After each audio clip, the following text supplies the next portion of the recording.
No intro today, this is my metaphor bonds tier list going from worst to best, starting from B to S tier. Let's go. I'd say the B tier bonds are hovering around a 7, maybe an 8 out of 10, maybe a little bit higher, and starting this tier out is Moore.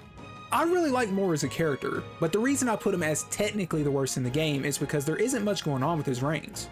You're always in the academia, and the things you talk about and learn are important to the lore, but I didn't find the bond itself too interesting. The real intrigue with Moore comes from the main story itself. The bond just adds to it. This isn't a bad thing by any means, but I'd be lying if I said it was as enjoyable as any other bond in the game. Moore is still the homie though, I love my boy Moore. Neuras is a similar case as Moore for me, where he's one of the most goated characters in the entire game when it comes to the main narrative, but in terms of his bond, it's even more lackluster than Moore's in some ways. I thought about putting Neuras below Moore, but you do learn some really cool stuff about Neuras himself, and it has good moments. He talks about his past struggles and doubts, and the way the protagonist helps him through that is heartwarming. This is especially the case with what happens at the end of the story with those final cutscenes, cause y'all, that was so amazing. The lore you find with the relics is cool as well, but low-key y'all, I wish they did a little more with that, cause they're like these mass weapons of destruction, but you don't actually learn about them that much.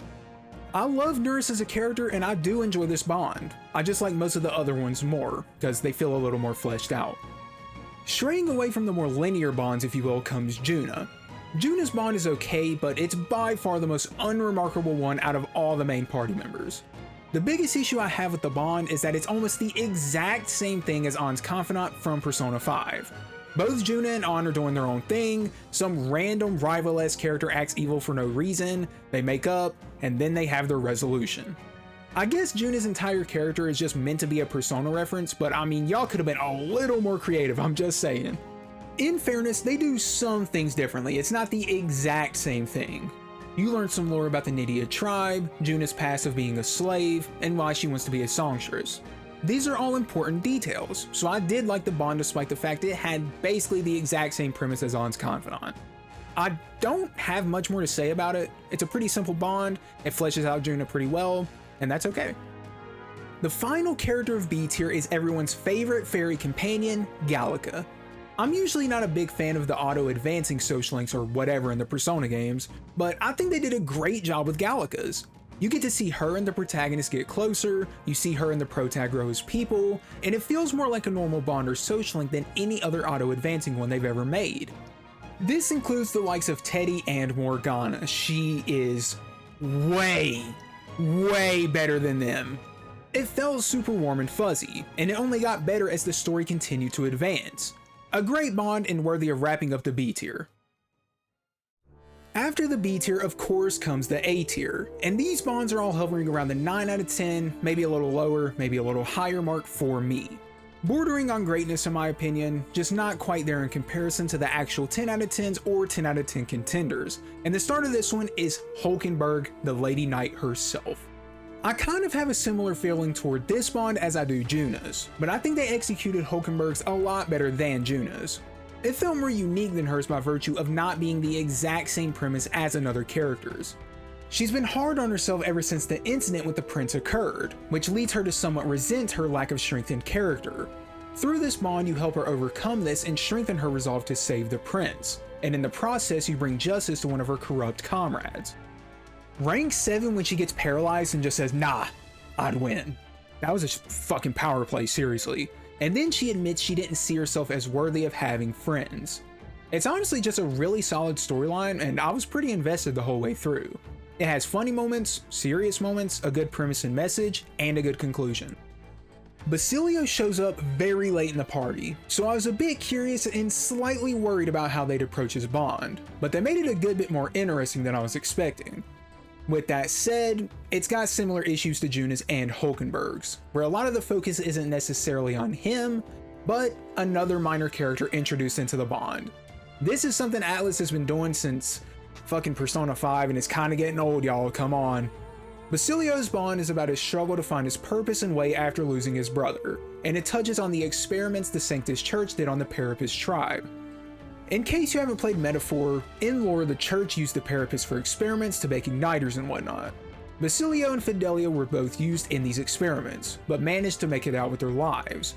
One of their fellow tribesmen, Vinka, was also in the experiments with them and is a key part of the bond. I think it makes the whole backstory of the brothers more interesting with the fact that they weren't the only survivors.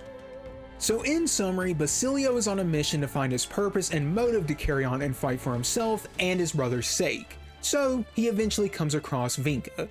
Vinka is still seeing the repercussions of the experiments and goes on bloodthirsty killing sprees, at which point Basilio and the Protag have to take him out and simultaneously put him out of his misery. The final rank is bittersweet, where the two of them say their final goodbyes, and Basilio then finds his motives and reasons to carry on. I really wanted to put this higher. Like, in my initial draft for this, I had him in S tier. He was very high. But after playing it and seeing it again, I just couldn't do that. Basilio doesn't have that many ranks that stand out. And while I really do think the conclusion is great, everything in between, it just felt like filler, man. Thankfully, his arc in the main story helps a lot, but for his bond, man, I wish I could have liked it more. But it is still very good. After Basilio's when this list got really hard for me, because from this point onward, I absolutely love every single bond. You could argue any of these to be the best in the game, and I wouldn't even argue it. Brigitte is a character I instantly fell in love with from her design alone in the demo. I suggest you keep a low profile.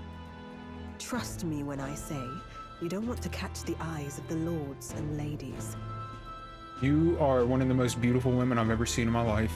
But her bond alongside that, I mean, come on, she is a fire character, no ifs, ands, or buts. I've always got an affinity for the stoic, strong gal type characters, and Brigitte delivered that and more. Brigitte's link is about her disdain for the Sanctus Church after what happened to her when she was younger. She lived in poverty and saw her friends die without their help, so she resolved to become powerful enough to take them down. This led to her becoming a shut-in that trusted no one. That is until the protagonist and a dog she cared for came around. Her passion to take down the church ran so deep that she even decided to work for them since that was the only way to make ends meet. This obviously goes against her actual ambitions and is honestly a spit in the face of those she saw die, but that's what makes it interesting. She's a victim of her environment, and her demeanor and growth shows that. She's clearly more kind and understanding than she lets on, and this is shown by her willingness to hire the Protag for work despite being of the Elder tribe. A lot happens in her bond. Her pet is seemingly killed, and she resolves to kill those who supposedly did so. Had the protagonist not stopped her, she would have killed innocent people and been manipulated yet again. After that, her whole motive changes. Rather than seeking vengeance from there on out, she resolves to help those who lost their homes and family like she did. She does so by creating non-violent igniters and hiring those said people to create them, which is an amazing resolution. She goes from being blinded by hate and vengeance to rebuilding things in a more peaceful and helpful way. Even if she did get back at the Sanctus Church, it wouldn't have really helped people like her, so this is just a fantastic bond. I love it a lot, and really I have nothing bad to say about it. The next bond is quite possibly my favorite gal in Metaphor. It's between her and Eupha, and that is none other than Katharina. First off, her design being based off Ren from Catherine is very nice fan service because that design is fire. But this is about the bond, so let me focus on that. Katharina is sort of the Robin Hood of this game, and hell, to be totally honest, I was even rooting for her above myself for a little while. Katharina comes from the Parapus tribe, so similarly to the protagonist, she and her people struggled greatly to make ends meet. Katharina becomes strong and turns to bounty hunting to provide for herself and tribe, and she resolves to become Queen of Ukrainia to bleed the poor and give back to the people. The first 4 ranks of her bond involve you fighting her on your Gauntlet Runner and learning some more about her, and most important is the 4th rank. Her fellow tribe robs a rich noble, which goes against her own wishes. You see, she thought they were only targeting the worst of the rich, but the rest see every rich person as evil. To be honest, this is a very hot topic, especially nowadays. Some people in real life would argue all rich people are bad people, but some people would disagree like Katharina. This makes for an interesting bond in the context of Metaphor, since this is in large part what the game is all about. I think regardless of what your own actual ideals regarding this issue are, it's interesting to see it touched on in a game like this. I think Katharina is a good bond because of everything that happens after rank 4. During rank 4, she resolved that giving out free money wouldn't be the best idea. So throughout the rest of her bond, you help her in her mission to make the Parapus tribe stand on their own 2 feet. She gets them jobs and opportunities, and creates a healthier atmosphere between her and her people. I find that very admirable, and it's the same reason I liked Brigitte's. They both had fairly noble intentions, albeit Brigitte's being pretty extreme, but in the end decided to help the people around them more directly. At the end of the day, it's meant to be a message of hope that you can be who you want to be and do what you want to do no matter who you are, where you come from, and what you believe in. You could argue whether or not it was done well, but personally I found it to be done in an interesting way, and I thought it was pretty good. We got one final character left for this tier, and I know this is another short one, but that's because the top tier is just stacked. That final character is Forden. I really liked Forden as a character before his bond was even available, because you interacted with him a lot in the second arc as is, but his bond gave me a newfound respect for him. After what happens in-game with Junah, Forden feels the need to step up as the new leader of Martyra. In doing so, you get to see his struggle of feeling unfit for the position as well as the politics of a town in distress. All things considered, Forden really isn't fit to be the leader, at least at the start of the bond, but he makes up for it with his compassion, understanding, and willingness to learn and put his life on the line for the people. Even after people initially chose not to elect him as governor and his feelings regarding that, he still decided to rush off and protect the town from a human attack. This gains him the respect of the people, and he finally feels comfortable being the governor after the support and praise from the people. Fordon's bond is a lot more simple than the other two, and in fact, I'm actually going to put the other two ahead of him retroactively, but Forden is an absolute GOAT. If every city of Uchronia had someone as involved and passionate as Forden, the nation would be in good hands, so he absolutely deserves to be an A tier.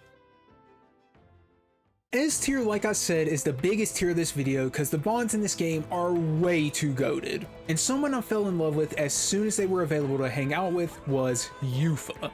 Eupha, even more so than Katharina, is definitely my favorite gal of the game, and I found her bond to be one of the most interesting by far. Eupha, as someone of the Mastari tribe, has mostly been blind to the rest of the world and beliefs within, so making her bond about her interacting with the Sanctus Church was really interesting. Immediately she's interested in learning more about the church, so she and the protagonist head to Brilhaven to do so, and you start seeing the corruption of a particular sanctor named Hyperic. I want to emphasize that it's just this guy that is corrupt, not the whole thing in general. Eventually it's revealed that Hyperic takes some sick people of the church and tries to sacrifice them because their illness is quote-unquote a punishment from God, and also plans to kill himself. Again, Eupha and the protagonist have already seen the ramifications of what this can lead to. Eupha was going to do something similar by sacrificing herself to the dragon god, which would not have done any good in actuality. This doesn't mean her faith was misguided, but perhaps she misunderstood it could be a good way to put it. The reason I say only misunderstood and not necessarily misguided is because the followers of Sanctism and Metaphor are not strictly bad people. Not one tribe or religion in this game is meant to be purely bad or put into this evil spotlight.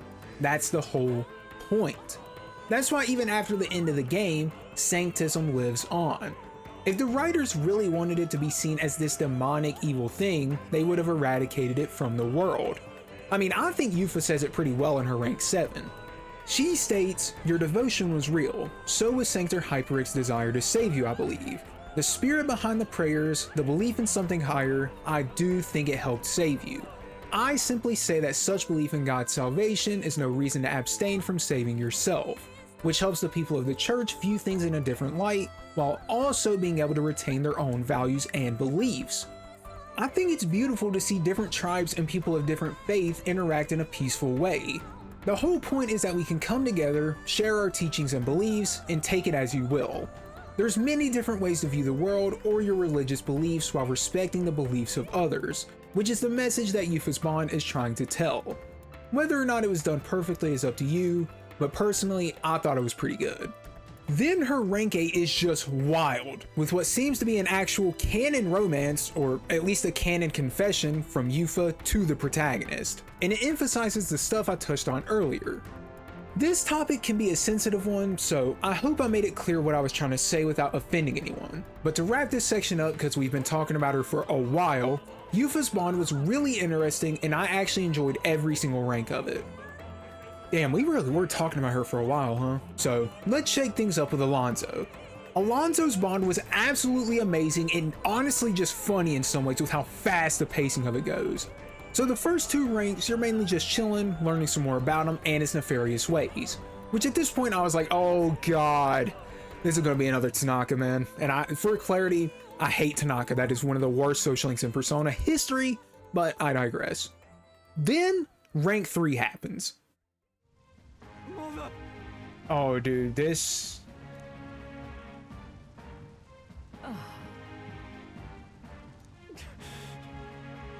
I'm sorry. Oh wow. Yeah. Dude, this is fucked up. I went from hating this dude to like really feeling bad for him in like 2 seconds.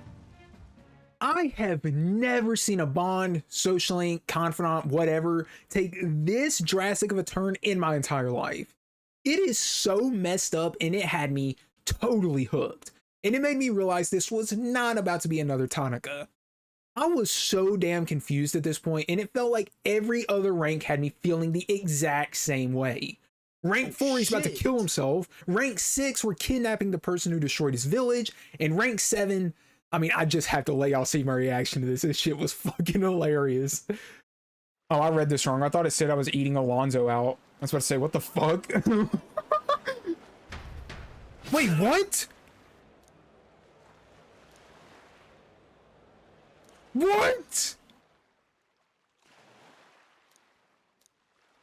Dude, what the fuck?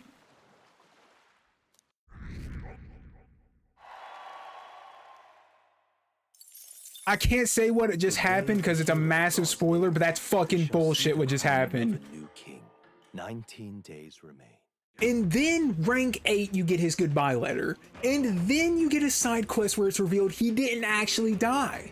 It is just an absolute roller coaster of emotions from start to finish. But let me put aside the craziness of it for a moment and talk about the actual story itself. Alonso is a bad person, he admits that. But he did his thievery and deception in an attempt to make things better in the only way he knew how. He wanted to give back to his town and help his family, but it backfired super hard. He had too much ego and self-confidence that everything was going his way. So when his bad deeds flipped on him and cost him his life, or not his life, but his mother's life and his village, he basically lost his only motive or reason to live. Had the protagonist not been there to talk him out of it, he definitely would have taken himself out the game. After that, he says he's going to put all of his trust in the protag to carry out his mission to become king and change the world. And then he carries out his plan to fake his death. This gives the protag a better reputation for supposedly turning Alonso in, and then Alonso, with this quote-unquote final wish, asks the protagonist to deliver all of his earnings to the village to also take credit for that as well. In that side quest where it's revealed he's actually alive, it's shown that he even used his skills of deception on you. I mean, we have absolutely no fucking idea how he managed to pull that off, but that's part of the charm if you ask me. He used you to make the world a better place by giving you the reputation you needed to become king, and then he used you to make his village a better place without him being involved at all. Alonso throughout the entire link is kind of a bad person, but he used his deception for good, which I found to be fascinating. And if we go back to how batshit insane the whole bond is from start to finish with the pacing, it makes it an absolutely unforgettable bond. I looked forward to spending time with Alonso every single time, and I was never disappointed. An absolutely goated bond. The next bond is the only one to make me shed some tears in the entire game. I got real close a couple times on some other ones, but this one, it just killed me, bro. Heismay's bond is absolutely fantastic. His bond is about finding a burial place for his son and making amends with his former village, and the pacing is very good. His former village is unwelcoming to outsiders and change, so much so that when he comes to his village looking for a burial ground, they snatch his son's urn and hides it somewhere. No way. No fucking way, bro. Nah, whoever did this is about to fucking die, bro. They're dead. They're fucking dead, bro. Dude, we better get that shit back. Dude, we better get that fucking urn back. I'm not fucking playing around. He does eventually find it, and at this point most people would say fuck that village with both middle fingers, but Heismay in his wisdom finds it in himself to resolve to help the village. They might not respect him and did him real dirty, but he wants to see things change for the better. Their relations with each other and their villages have been non-existent for a while, and since there are kids in the village, he wants to see them live a better life. He eventually calls them out on their unwillingness to change, and he delivers a great message. Without showing the entire thing, he basically says the world is changing and we have to change with it. It won't be easy, but it will be good in due time, and it will lead the next generation and ourselves into a brighter future, which I think is a message everyone needs to hear nowadays. Rank 8 though, that's what really got me, y'all. So in rank 8, he decides to make a necklace that holds his son's bones in it so he can keep him close to his heart as he fights for change. That alone was enough to kill me, because the mere thought of that is just like, jeez, man. Then he continues to talk about how he can finally look forward to the future and would die for the protagonist, and how much he values him and the others. It's by far one of the most heartwarming bond ranks in the game, and it made me fall in love with Heismay as a character. There's not as much I wanted to talk about with him as some of the others, but the impact was just as great. I adore Heismay, and I did not see that coming when I first started playing the game. What a goated ass bond, bro. Oh my god. So amazing, dude. Holy shit. That actually, oh my god, that almost killed me, bro. Number 2 on this list is my GOAT, Strohl. Similarly to Heismay, I don't have too much to say about his bond, but I just loved it. I liked how Strohl was always looking out for his people and how he stood up to that dickhead landowner and absolutely smoked his shit. More importantly than that though, is Strohl's own personal growth. Throughout the prologue and whatnot, Strohl was always unsure of how to view himself and his status after the loss of his parents and land. He wasn't sure if he was doing right by his parents and he questioned himself a lot, but through obtaining their inheritance and helping the refugees of his land, he comes to the realization that his parents were planning for it to all happen all along, and they had faith that he would come through and do the right thing. He vows to continue helping his people, make the country a better place, and rebuild Gallica so they can return to the lives they once had. It's not the deepest bond by any means, but I think it was executed very well and I loved it a lot. And finally, we come to the best bond of Metaphor Refantazio, and for me that has to be Maria. Maria is like the Nanako of this game, where if anything happened to her, I'd kill everyone and everything that played a part in it. Maria's bond is about her struggle with losing her father Grius, her fear of not being wanted, being left alone, and wanting to help those around her. She is the biggest, brightest ball of sunshine in the game by far, and I love her so much. There were a few ranks that really got me, especially rank 4.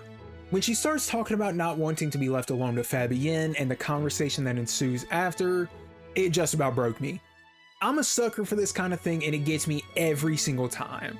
And then after that is when she starts resolving to make things better for other people. She felt happy when Grius was there for her, so she wants to be there for others. She makes Fabienne a new sign for the store, she becomes friends with a Parapist child, and she and Fabienne feed the locals just for the sake of doing it. The community becomes a better place because of Maria and the Hushed Honeybee, which I think is one of the most valuable messages of the game. You can strengthen a community and become close if you really want it to happen. To Maria, it doesn't matter too much that she was treated poorly because of her tribe status in the early ranks. She decided to break the cycle of hate and push it forward with kindness, which is extremely admirable for a child to do. Maria is just goated, and she's by far the best bond in the game. This video ended up being a lot longer than I thought it was going to be, so if you made it to the end of this video, just know you are indeed a real one, and you get to have a free cookie on the house. Here you go, homie. My tier list might be over, but I would love to hear what your opinions of the bonds are in the comments below. There's a lot less bonds in this game for sure, but I think the quality on average is very high, which makes tier lists for something like this much more interesting. I've yapped on long enough though, so I'm not going to take too much more of your time. If you enjoyed the video, consider dropping a like and a sub, it would help me out a lot and I'd greatly appreciate it. That's just about all I've got to say, so it's been your boy Yandere Gogeta, and I will see you in the next video. Peace out everybody, and have a great day.